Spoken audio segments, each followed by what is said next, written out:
Wahai saudara, apa yang kalian ketahui mengenai program MBG, makanan bergizi gratis? Nah, ini yang menarik. Jadi gini sayang. Nah, yang harus kita lihat dulu yang pertama, kita melihat memakai perspektif ilmiah. Di mana apa? Di mana kita lihat secara medis ada yang namanya dengan hormon endorfin. Nah, hormon ini nih dikatakan sebagai hormon bahagia begitu. Nah, bayangkan saja hormon itu dia akan melakukan proses reproduksi dia dengan cara kalau kita sering mendengarkan hal yang baik, maka itu akan berpengaruh kepada perasaan kita dan juga pikiran kita. Nah, kalau kita sering mendengarkan perkataan-perkataan yang katakanlah baik, maka mood kita, perasaan kita, dan pikiran kita juga baik. Nah, kalau kita lihat, bayangkan saja, cuma hanya dari perkataan bisa membentuk jiwa dan kehidupan kita begitu. Nah, kenapa program makanan bergizi ini penting? Karena dulu waktu saya sekolah di tahun 2004 sampai 2016, dari SD sampai SMA, saya pernah melewati beberapa pengalaman yang saya lihat secara langsung di kelas-kelas saya. Banyak sekali anak-anak di lingkungan saya yang datang bersekolah tidak mengganjal perutnya dan bahkan tidak membawa uang saku. Nah, bayangkan saja hal sekecil ini dia dapat mempengaruhi kehidupan bersekolah anak-anak. Di mana apa? Itulah kenapa kita lihat pada saat materi itu diajarkan oleh sang guru, yang dimana materi itu dari depan, dia tidak bisa langsung masuk kepada para siswa.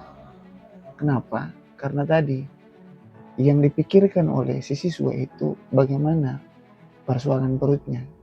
Jadi dia tidak bisa bagaimana mampu menerima materi yang diberikan oleh sang guru dari depan, karena tadi itu proses berpikir dia itu lebih sering dihabiskan untuk bagaimana dia berpikir tentang si perut dia. Nah, makanan bergizi hadir ini sangat penting. Kenapa?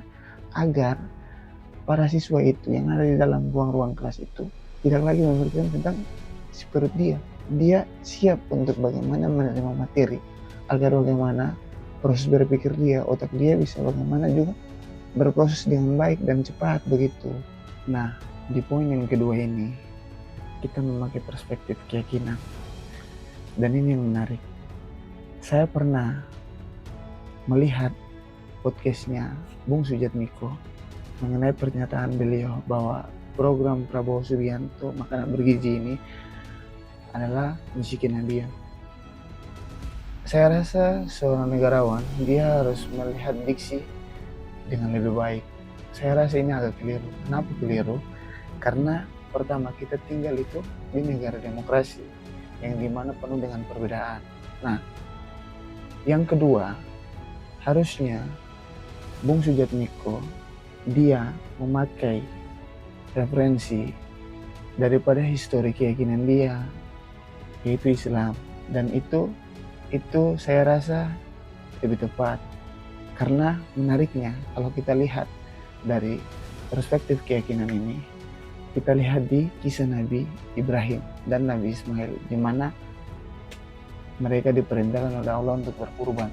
Nah, kurban itulah yang kita kenal, di mana setiap tahunnya masyarakat Muslim di Indonesia, bahkan di seluruh dunia, itu harus melaksanakan kurban. Nah, karena itu bagian dari perintah Allah supaya dikatakan beriman dan bertakwa. Nah, daripada program berkurban itulah yang Allah berikan buat Nabi Ibrahim. Ini yang menarik. Menariknya kenapa? Karena kalau kita lihat berkurban itu, kita lihat bagaimana dampaknya kepada kaum duafa, yatim piatu, janda. Mereka ini tidak setiap harinya atau setiap minggunya atau bahkan setiap bulan atau bahkan setiap tahun itu bisa makan daging.